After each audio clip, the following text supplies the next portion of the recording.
At family dinner, my mom kicked me out. "You will not get an inheritance, never," she said. I smiled sweetly and showed how much money I had in my bank account. 30 minutes later. At a family dinner, my mother threw me out. "You will not get the inheritance, ever," she said. I smiled sweetly and showed her how much money I had in my bank account. It was supposed to be a party. My grandmother had turned 90, and the whole family had gathered at her house to celebrate. She was resting in the other room. She tired easily these days, but she had been happy to see everyone earlier. The dining room table was full of food, drinks were flowing, and conversations bounced around between relatives catching up. Everything was fine until my mother decided to ruin it. She leaned back in her chair, swirled her wine glass, and sighed. "After all, she will die soon, and this house will be mine." The words struck the table like a blow. The laughter and chatter stopped instantly. The clatter of forks on plates, the occasional chuckle from side conversations, everything froze. I turned my head slowly, thinking maybe I had misheard. But the smug way she said it, the way she barely hid her satisfaction, made my stomach churn. "Are you serious?" I asked. She looked at me, confused. "What? You just said you were waiting for Grandma to die so you could take her house." She scoffed, waving her hand. "Oh, don't be dramatic. I'm just stating the obvious. She's lived long enough. It's time." I could feel the tension in the room. My aunt, her younger sister, had gone pale. My cousins exchanged glances, their eyes widening. Even the family friends who were there shifted uncomfortably in their seats. I pushed my plate aside. "This is your mother you're talking about. The woman who raised you. Took care of you. And you act like she's just in the way?" Her expression darkened. "Oh, give me a break. You think I don't see what you're doing?" I frowned. "What am I doing?" "Pretending to be the good guy," she snapped. "You just want the inheritance for yourself. You always act like you're better than everyone else, but I know the truth. You're waiting, just like the rest of them." She gestured around the table, as if everyone were part of a secret conspiracy to take what she believed was hers. The silence in the room grew deeper. My aunt put down her fork carefully, as if afraid to set off an explosion. My younger cousin looked as if he wanted to disappear under the table. I let out a short, incredulous laugh.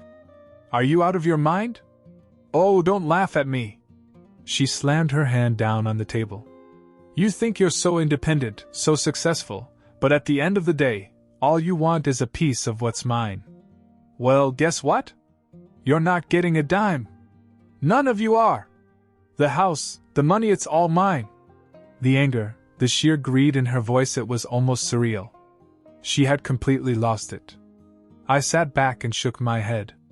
Then, without a word, I pulled out my phone, opened my banking app, and turned the screen on her. The color drained from her face. She stared at the number, her mouth opening and closing as if she wanted to say something but couldn't form the words. The amount was not small. I won't say exactly how much, but let's just say it was well over $500,000. I didn't need Grandma's money. I didn't need anything from her. I had built my own life, my own success. For 30 minutes, she tried to recover.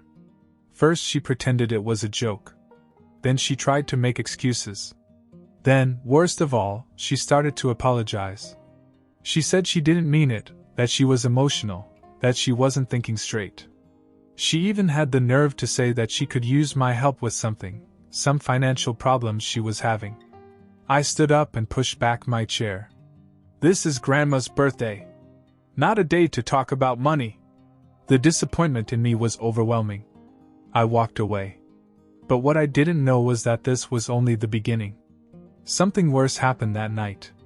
I left my mother sitting there, humiliated, but I couldn't shake the sinking feeling in my chest. The whole situation was disgusting. This was supposed to be about Grandma, but instead it turned into a showcase of my mother's greed. I got in my car and drove home, hoping to clear my head. A few hours later, I was lying on my couch, scrolling through my phone, when my cousin Emily called me. "Jonathan, you have to come back," she said, her voice urgent. I sat up. What happened? It's Grandma. Something's wrong. I didn't even hang up before I grabbed my keys and headed back to the house.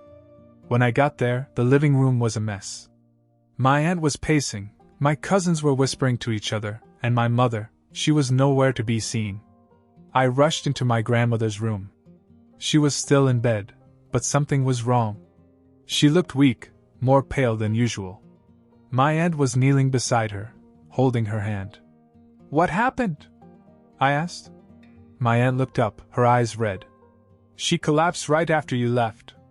She was fine, and then suddenly, she just went quiet. My heart pounded. Did you call an ambulance? Of course. They should be here any minute. I turned and looked around the room. Where's Mom? No one answered. That's when I realized she was gone. The paramedics arrived and took Grandma to the hospital. I rode with my aunt, my mind racing the whole way. It couldn't be a coincidence. My mother had been acting crazy, and now, the moment she realized she might not get what she wanted, Grandma's health took a turn. We got bad news at the hospital. Grandma had suffered a stroke.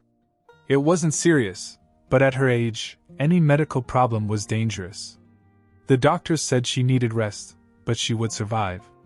That's when my mother finally showed up, strolling into the waiting room as if nothing had happened. She wasn't crying, she wasn't panicked, she just looked irritated. I walked right up to her. Where have you been? She blinked. What do you mean? Grandma had a stroke and you disappeared. She scoffed. Oh, please. I just needed some air. I didn't believe her for a second. I looked at her hands, and that's when I noticed something. Her nails. There was red under them. Not nail polish, something else. Blood. I grabbed her wrist. What the hell did you do? She yanked her arm away. Get your hands off me. The room fell silent. My aunt stood up. What's going on? I stared at my mother. What did you do? She rolled her eyes. You're being dramatic. I was just in the kitchen. I cut myself, okay? But something in her face told me that wasn't the whole story. The nurse came in and said we could see Nana now. When we walked into the room, she was awake but weak. She looked at my mom and something flickered in her eyes. Fear. I stepped closer. Grandma, did something happen before you collapsed? She hesitated and looked at my mother. My mother gave her a sharp look, almost like a warning. And that's when I knew something terrible had happened before I left the house. And my mother was involved. Grandma looked at me, then at my mother, then back at me. Her lips trembled as if she wanted to speak, but she remained silent. The fear in her eyes, the hesitation, sent a shiver down my spine. I leaned closer. Grandmother, you can tell me. Has something happened?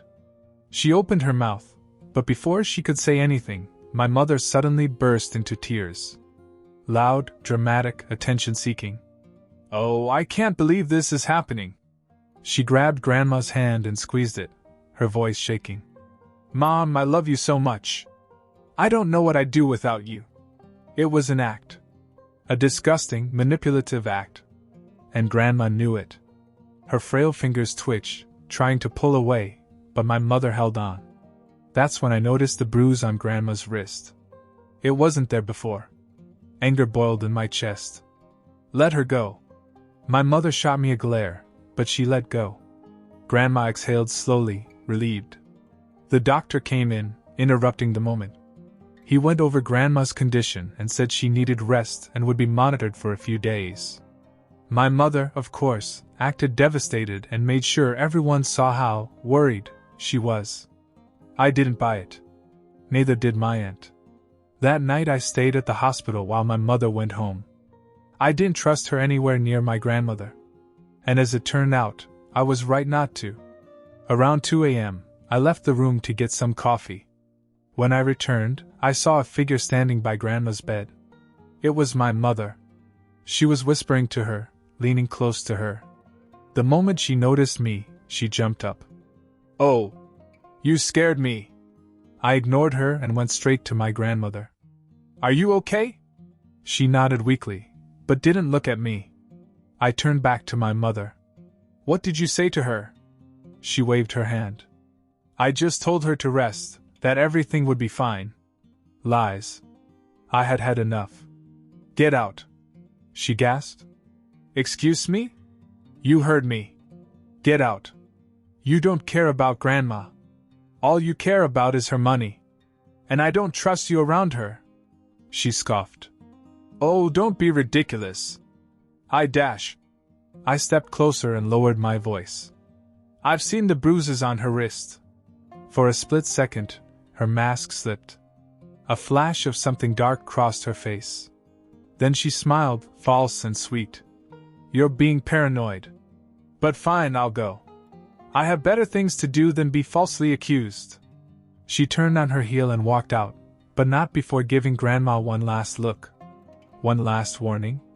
I sat by Granny's bed and held her hand.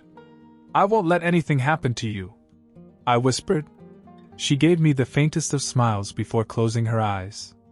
I didn't know it then, but that was the last peaceful night before everything really fell apart. The next morning I woke up to the sound of my aunt shaking my shoulder frantically. Jonathan, she's gone, she whispered, her voice shaking. I jumped up. What? Mom. She left in the middle of the night. No one knows where she went. A sinking feeling settled in my stomach. My mother never left anywhere without making a scene. If she left quietly, it meant she was up to something. I pulled out my phone and checked my messages. Nothing from her. But then I noticed something strange: 2 missed calls from an unknown number around 4 a.m. No voicemail. Just silence. I looked at my aunt. Did she take anything? She hesitated. I don't know. But when I checked Grandma's bag, her house keys were missing. I felt my chest tighten. We have to go. Now. We rushed out of the hospital, got in my car, and drove to Grandma's house. My heart was pounding the whole way. I didn't know what to expect, but I knew my mother was up to something. When we got to the house, my worst fears were confirmed. The front door was wide open. We ran inside. The place was a mess. Drawers were open, cabinets were emptied, papers were strewn everywhere. My mother had searched the house. My aunt covered her mouth. Oh my God, she's looking for something. I stormed through the house, checking each room. When I reached my grandmother's bedroom, I stopped dead in my tracks. The safe was open. And empty. My mother had taken everything. I clenched my fists. She stole from her own mother. Then my phone buzzed. A message from an unfamiliar number. It's mine now. Don't try to stop me. I showed the message to my aunt. Her hands were shaking. She's out of her mind, she whispered. But I wasn't going to let her get away with it. I called the bank. I need to report fraudulent activity on my grandmother's accounts, I said as soon as someone picked up. The woman on the other end asked for details. As I began to explain, my aunt gasped. Jonathan, the deed. I turned.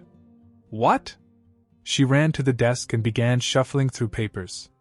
The deed to the house. Grandma kept it here. If it's gone. She stopped, her face pale. I went over and looked myself. The folder where Grandma kept all her important documents was missing. My mother hadn't just stolen money. She had stolen the house. I gritted my teeth. She's trying to take everything before Grandma even. I stopped myself, unable to say it. Then another message came. You should have kept your mouth shut last night. I stared at the words. This wasn't just about money anymore. This was war. I stared at the message, my grip on the phone tightening. My mother wasn't just taking the inheritance, she was making sure no one could stop her. And if she was threatening me now, it meant she had something planned. I turned to my aunt. We need to go see the lawyer. Now. She nodded, still shaken, and we rushed out of the house. On the way, I called Grandma's lawyer, a man named Mr. Calloway, who had handled her estate for years. He agreed to meet us right away. When we arrived, he was already waiting in his office, going through some files. As soon as he saw us, he frowned. "Jonathan, I was just about to call you." I sat down. "It's about my mother, isn't it?" He sighed and pushed a document across the desk. "She came in this morning." I picked up the paper and scanned it. It was a power of attorney application. "She's trying to take legal control of Grandma's finances?" I said, my voice rising. Calloway nodded. "She claimed your grandmother was no longer mentally capable of handling her own affairs. She wanted me to sign off on it." My aunt gasped. "Please tell me you didn't." He shook his head. "Of course not. I've known your grandmother for decades, and I know she's still of sound mind. But your mother was insistent. When I refused, she left in a hurry.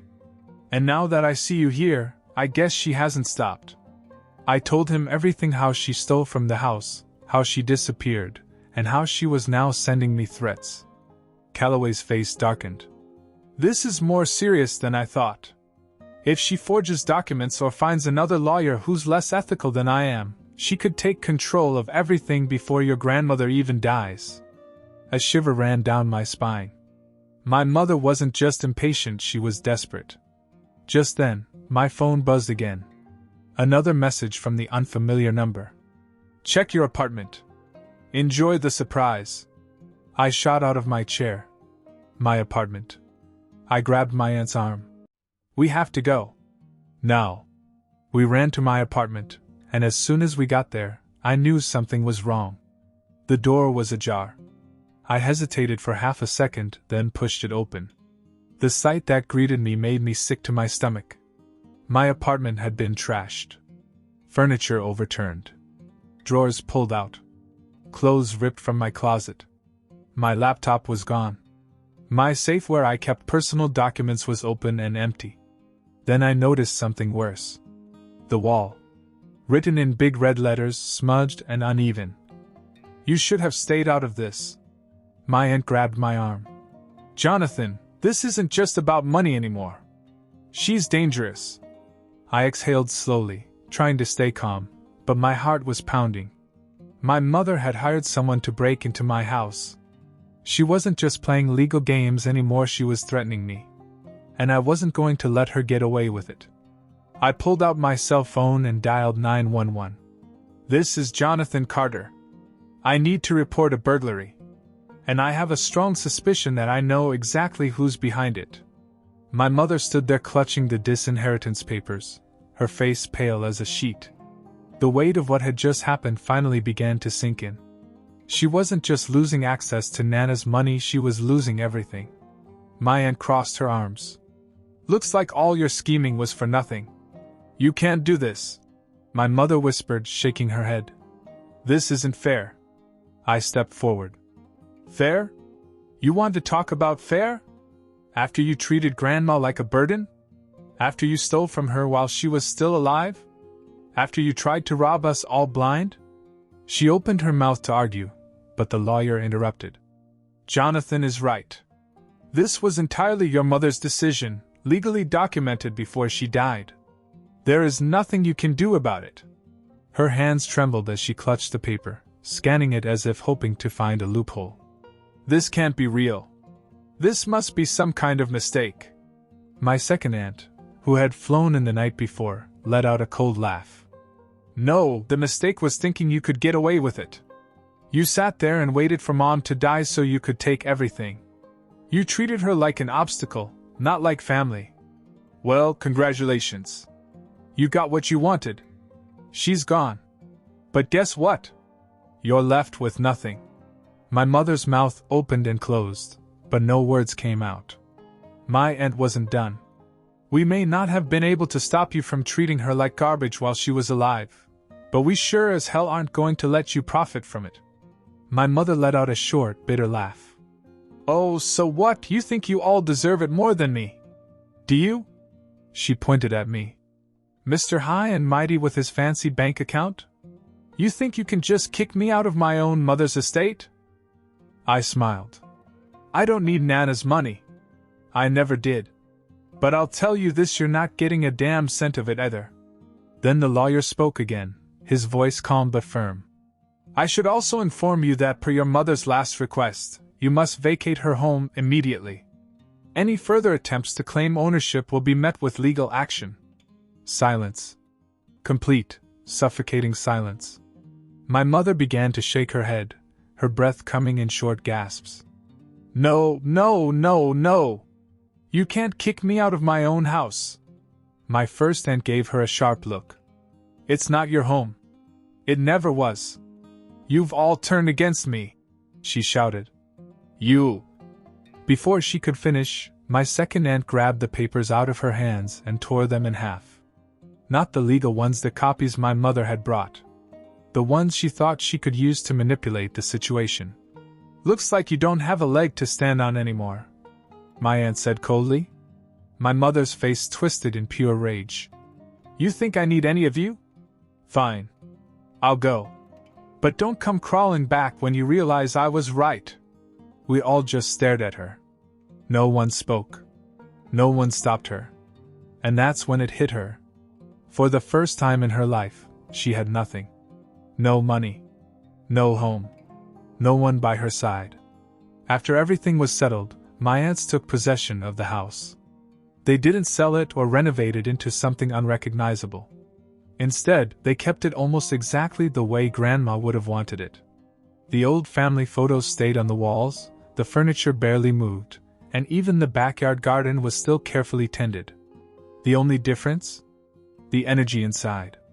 It wasn't a house filled with tension, greed, or whispered resentment anymore. It became a home again. A place where we could all come together, not out of obligation, but because we truly wanted to.